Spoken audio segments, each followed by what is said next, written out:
TV Nizamabad. Corona నియంత్రణలో కేంద్రం పూర్తిగా విఫలమైందని కాంగ్రెస్ ఉపాధ్యక్షుడు రాహుల్ గాంధీ అన్నారు. దేశంలో కరోనా కేసులు తక్కువగా ఉన్నప్పుడు లాక్డౌన్ పెట్టారని, ఇప్పుడు కేసులు పెరుగుతున్నప్పుడు లాక్డౌన్ తొలగిస్తున్నారని ఆయన మండిపడ్డారు. ఇప్పుడు రాహుల్ గాంధీ లైవ్ లో మాట్లాడుతున్నారు, చూద్దాం. It is a choice between healthcare and economics. I think we are intelligent enough to work out a solution that looks after both.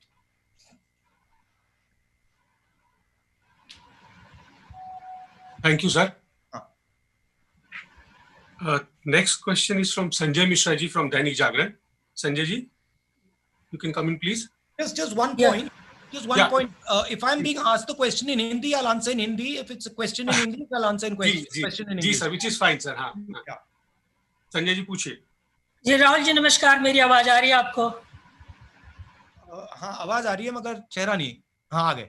जी राहुल जी, एक और बड़ा सीरियस चैलेंज जो है वो देश फेस कर रहा है. भारत एक तरफ कोविड-19 से लड़ रहा है और दूसरी तरफ सीमा पर भी देखें तो बहुत तनाव की स्थिति है. लद्दाख में चीन के साथ बहुत तनावपूर्ण स्थिति चल रही है और एक रिपोर्ट कहती है कि 10,000 से ज्यादा सैनिक जो है वो भारतीय भूभाग पे आके डटे हुए हैं.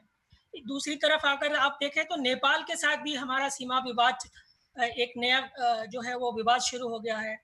तो बाहरी सीमा के मोर्चे पे भी भारत एक बड़े सीरियस चैलेंज का सामना कर रहा है. तो आपको नहीं लगता है कि सरकार की रणनीति यहाँ पे कहीं ना कहीं एक तरह से सवालों के कटघरे में है? देखिए, जो बॉर्डर इशू है,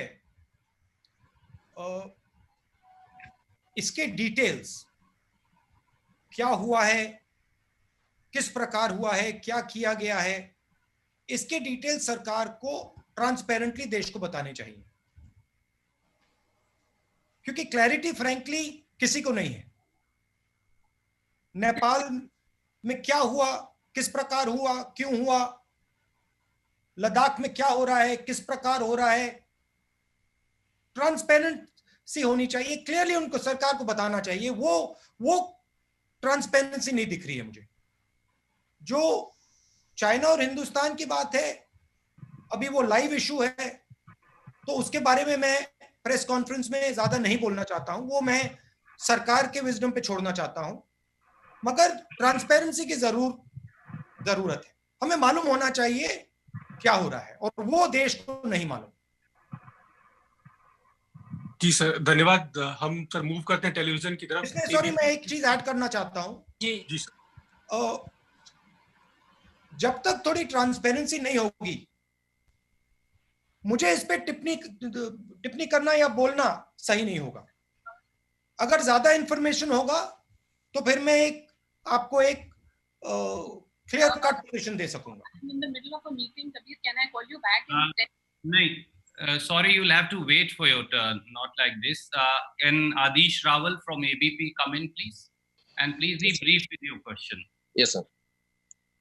राहुल जी, 30 जनवरी को पहला केस रिपोर्ट हुआ था कोरोना का. उसके बाद 12 फैब को आपने इस बात को पार्लियामेंट में उठाया था और उसके बाद आपने कई बार ये भी कहा कि आर्थिक महामारी आ सकती है, स्वास्थ्य को लेकर प्रॉब्लम हो सकती है. लेकिन 24 मार्च को 54 डेज के बाद लॉकडाउन लगा. इसके ऊपर आप क्या कहना चाहेंगे कि सरकार का जो रवैया है टुवर्ड्स अपोजिशन, उसको क्या सरकार सीरियसली नहीं लेती है? देखिए, सरकार का काम गवर्नेंस का होता है, हमारा काम ऑपोजिशन का है. हमारा काम सरकार पर प्रेशर डालने का है.